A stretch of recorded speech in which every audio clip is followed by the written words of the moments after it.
দাঁড়িপাল্লা থেকে শুরু করে তাদের নিবন্ধন ফিরে পাওয়া সবই তারা মোটামুটি অ্যাক্টিভলি করতে পেরেছে।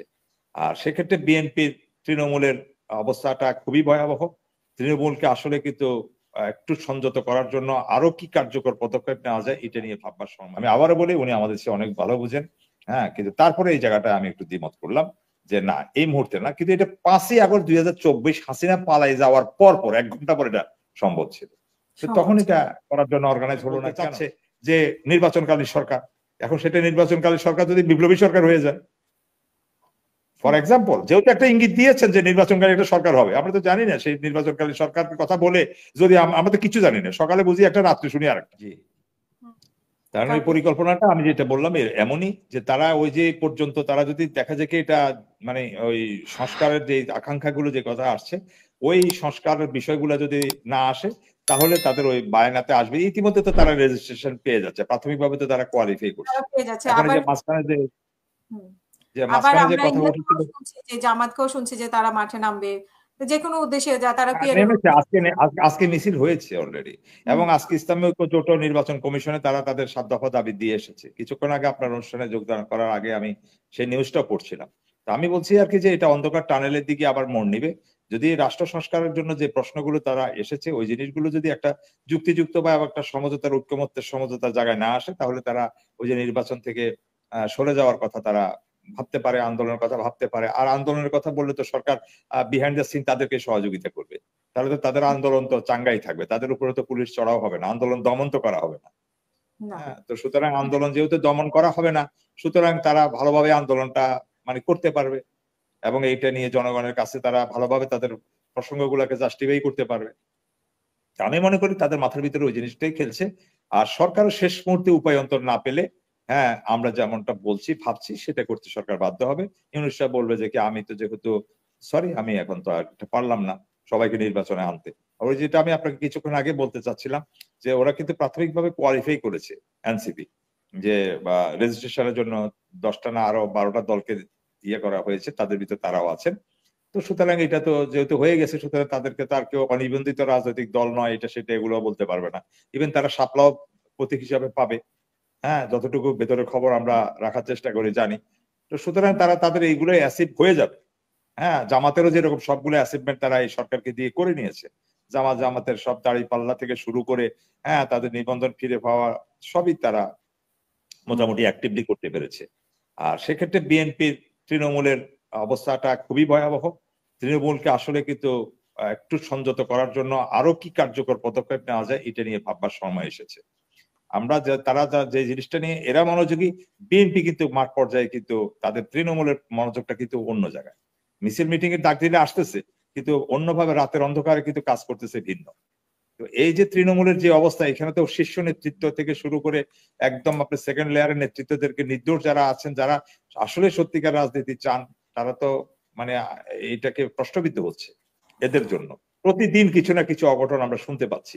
সুতরাং বিএনপি কিন্তু বুঝতে পারতেছে না যে তারা মানে কি মাইনাস করতেছে, মানে শীর্ষ নেতৃত্ব বুঝতে পারতেছে, তৃণমূলে পারছেন। এটা একটা ভয়ঙ্কর সিগনিফিকেন্ট। আপনার কাছে আমার দুটো বিষয় জানার ইচ্ছে, যে পাথর নিয়ে যা হচ্ছে, যে পাথর মানে আমাদের উপদেষ্টা, পরিবেশ উপদেষ্টা উনি অসহায়ত্ব বোধ করেছেন, এবং এই পাথর ইস্যুতে সব দল আবার একমত। মানে বিভিন্ন মাঠে বিভিন্ন মতের পার্থক্য হলেও, নির্বাচন নিয়ে মতের পার্থক্য হলেও পাথর নিয়ে আবার সবাই একমত, ঐক্য।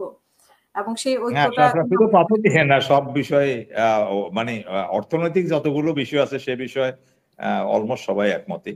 আর পাথর নিয়ে আপনি যেটা বললেন হলোই।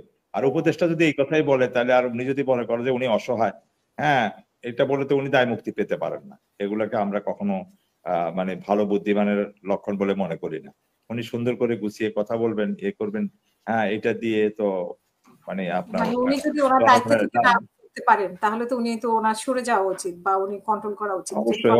অবশ্যই সরে যাওয়া উচিত। উনি মানে কি যে কাজগুলো উনি, আমি আজ পর্যন্ত দৃশ্যমানে হয়নি যে উনি কি কাজ করেছেন পরিবেশের। আমার কাছে এটা দৃশ্যমান না। আপনি যদি আরো উপদেষ্টাদের কথা বলেন, আমি হতাশ, আমি বুঝেই না যে ওনারা কি কাজ করছে।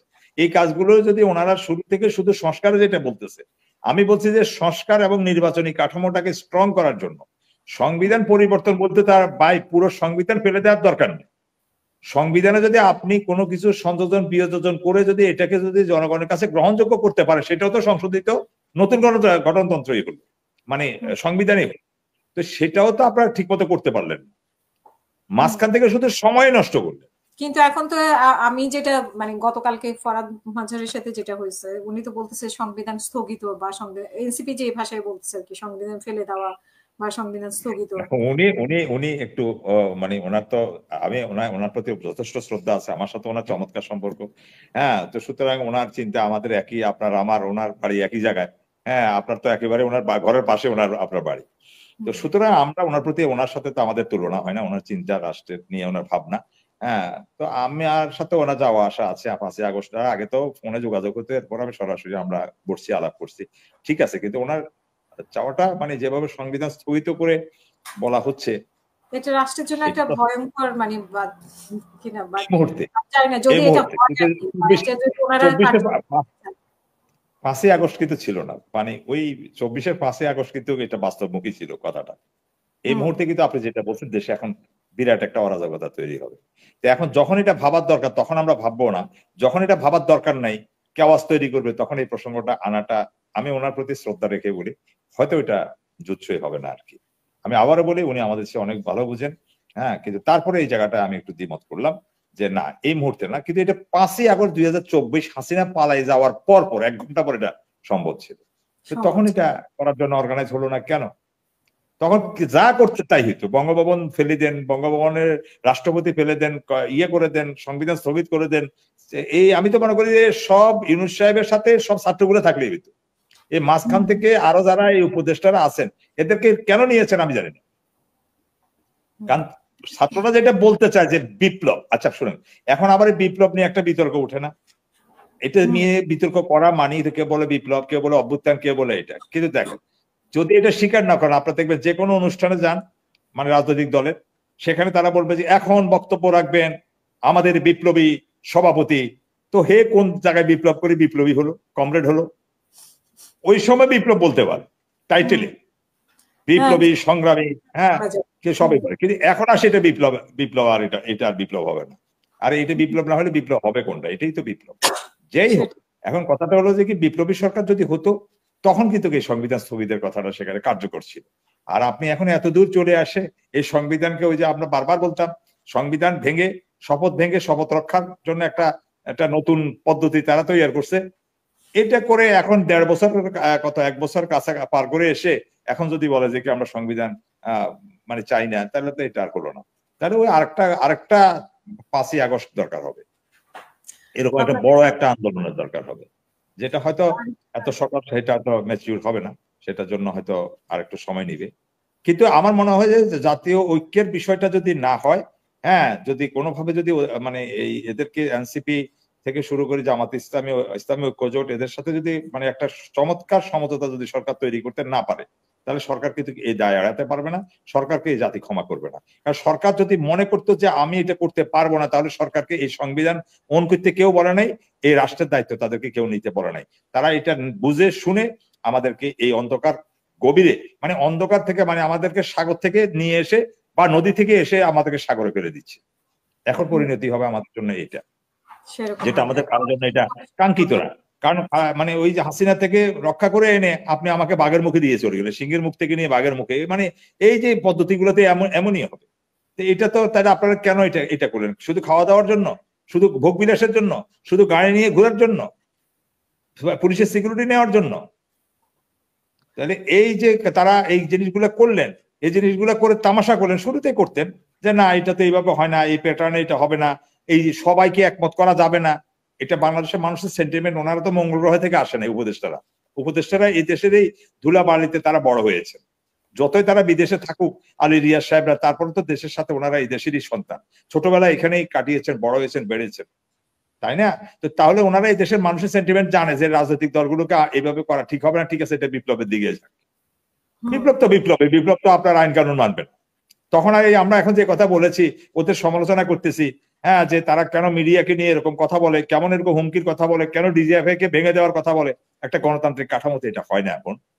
ইটস ট্রু, আপনি যেটা বলেছেন, আমরা এই আলোচনা তো করতে পারি না, কিন্তু আজকে যদি বিপ্লবী সরকার থাকতো তাহলে তো আমরা, আপনি আমি এখন যে আলোচনা করি, আমি এটাই বলতাম যে না, রাইট বিপ্লবী সরকার হয়ে তাই রাইট ছিল, তখন তো আর রাইট। তখন তো তারা বলে যে ডিজিএফআই অফিসটা পুরো ক্যান্টনমেন্ট ভাঙিয়ে দিবে, তাহলে তো আমরা এটাকে অন করতে বাধ্য। আমাদের তো 1 বছর, মানে আমাদের জনগণের 1 বছর তো আপনারা নষ্ট করলেন। হ্যাঁ, এখন তো আর বিপ্লবীর কথা বললে লাভ হবে না। এখন আপনাকে ওই, যেহেতু আপনি সংবিধান মানছেন, কবুল করছেন, সুতরাং আপনি যেহেতু করছেন, সুতরাং আপনার এক্সিস্টিং সংবিধানের ভিতরে আপনি এখনো আছেন। এখন থাকলে আপনি তো সাংবিধানিক ভাষা দিয়ে কথা বলতে হবে। এখন আপনি তো আমাদের সংবিধানের যে, মানে আপনি তো আমার এই স্পর্শকাতর প্রতিষ্ঠান নিয়ে এখন কথা বলা হয় না, মিডিয়া নিয়ে আপনি এভাবে বলতে পারেন না। আর যখন বিপ্লবী সরকার হয় তখন সে বলবে যে আমি মিডিয়া হাউস এটা মানিনি, এটাকে বুলডোজার দিয়ে উড়াই দিব। কেন সম্ভব? কোনো সমস্যা নাই। আমরা এখন, আমি তো অন্তত বিতর্ক করতাম, আমি তো রাইটলি তো আছে, সংবিধান স্থগিত করে দিতে ফরাদ ভাই বলেছেন, সম্মান রেখে বলে রাইটলি বলেছেন, কিন্তু সেটা সময় চলে গেছে। এখন 1 বছর পরে এসে উনি যদি আবার, আমরা যদি আবার এই কথাটা বলি, হ্যাঁ, বা এইভাবে মানে বিপ্লবের ভাষায় ওই টোনে কথা বলি, বিপ্লবী সরকারের টোনে কথা বলি, নাসিরউদ্দিন পাটোয়ারি বিপ্লবী সরকারের টোনে কথা বলে, তাহলে মানুষ হয়তো ভালোভাবে নিবে না আর কি। আর না হলে সরকার তার মানে কাঠামো পরিবর্তন করবে কিনা আমি জানি না। তবে একটু আগে মানে আমরা যেটাই নিয়ে আলোচনা করছিলাম, আলোচনার সূত্রপাত করেছি, সেটা হয়তো সঠিক যে তারা যেটা বলতে চাচ্ছে যে নির্বাচনকালীন সরকার, এখন সেটা নির্বাচনকালীন সরকার যদি বিপ্লবী সরকার হয়ে যায়, ফর এক্সাম্পল, যেহেতু একটা ইঙ্গিত দিয়েছেন যে নির্বাচনকালীন একটা সরকার হবে, আমরা তো জানি না সেই নির্বাচনকালীন সরকারের কথা বলে যদি আমরা তো কিছু জানি না, সকালে বুঝি একটা, রাত্রে শুনি আরেকটা, রাত্রে একটা শুনে ঘুমাই, সকালবেলা উঠে শুনি আরেকটা। এখন যদি আমরা শুনি যে নির্বাচনকালীন সরকারটাই, তারা আবার এটাকে একটা মহা একটা ইয়ে করে টোরে, প্রপাগান্ডা প্রলয় করে টোরে দিয়ে, হ্যাঁ এটা আবার একটা বিপ্লবী সরকার করলো, তাহলে আমাদের 1 বছর কোথায় গেল? তাহলে আমাদের নির্বাচন কোথায় গেল? আমরা কি করব? আমরা তো দিকবিধারা, দেশের তো বিনিয়োগ নাই, যে সংস্কার বললো, কিছুই হলো না তো সেই সংস্কার তো হওয়ার কোনো সুযোগ নেই। আর আপনি যদি সংস্কার করার যে রূপরেখা, আপনি ওই জায়গাতে তো স্টিক থাকতে পারেন না, যে সংস্কারটা যাই করবেন, তিল করেন আর তাল করেন, যতটুকুই করবেন ততটুকু কোন ফরম্যাটে করতে চান। আর যখন সরকার এটাকে আইনি বৈধতা দিতে না পারবে, তখন সরকারকে দেখবেন তো একটা অংশ, একটা বড় অংশই দেখবেন থেকে সরকারকে কিন্তু ছাড়বে না। তো সরকারকে বলবে যে আমাদের এটা করে দিয়ে যেতে হবে, সরকারি রাস্তা বাইর করতে হবে যে সে কিভাবে এই জুলাই সনদকে বাস্তবায়ন করবে। সে বলবে এটা 2 বছর পরে হ্যাঁ তৈরি হবে। আপনি দেখেন এটা বলার সাথে সাথে যখন এটা অফিসিয়াল স্টেটমেন্ট দিবে যে 2 বছরের ভিতরে পরবর্তী সংসদ এটা কার্যকর করবে, কেউ মানবে না, অনেকে মানবে না, কেউ নয় সরি, অনেকে মানবে না। তখন আমার নির্বাচন যাবে কই? তাহলে আপনি আমার সাথে এই খেলাটা খেললেন কেন? আপনি শুরু থেকে আপনি এটা করতেন। আপনি কেন জাতীয় সরকার যদি করতে পারতেন, তাহলে জাতীয় সরকার থাকলে তো আজকে এই সব দল আটকা থাকতো। এখন বিএনপি দেখেন, আপনি বিএনপি পজিটিভলি ঠিক মতো আছে, জাতীয় সরকারের না গিয়েও তাদের জাতীয় সরকার থাকলে যে ভূমিকা হতো, বিএনপি কিন্তু সেই ভূমিকাটা রাখতেছে। কিন্তু আজকে যাদেরকে আপনি মানে বলতেছে যে বিএনপির কারণে জাতীয় সরকার হয় নাই, কিন্তু যারা আসে নাই তারা কিন্তু এখন কথা বলার সুযোগ পাচ্ছে, মানে মুসরি করার সুযোগ দিতে পারতেছে। আপনি আমার কথা, তাদেরকে ছাই দিয়ে এখন ধরা যাচ্ছে না, সকালে এক কথা বলতেছে, বিকালে আরেকভাবে চলতেছে। কিন্তু জাতীয় সরকার থাকলে তো ওই ঠিক আছে, আমরা জনগণের, এটাই আমাদের আগস্টটাই আমাদের বিপ্লবটাই আমাদেরকে জনগণের ম্যান্ডেট, এটাই আমাদের স্বীকৃতি, আমরা এখন এই সংস্কার যা আছে করে